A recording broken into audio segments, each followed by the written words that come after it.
காலையில் 5 மணிக்கெல்லாம் இங்கே தொண்டியில் இருக்கக்கூடிய இந்தியன் பேன் பேக்கரியில் வந்து முட்டப்பம் ரெடியாக இருக்குங்க. வாங்க டேஸ்ட்டு பார்ப்போம் எப்படி இருக்குன்னு. இங்கே பாருங்கள், வேறு லெவலில்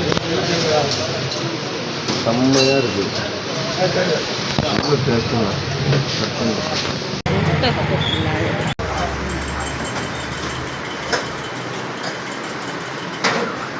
வேறு லெவலுங்க.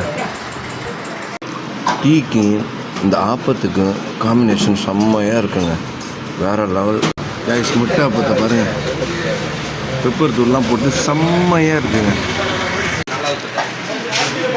கூட்டம் களை கட்டுங்க இந்த ஹோட்டலில் எப்போதுமே, இந்த பேக்கரியில்.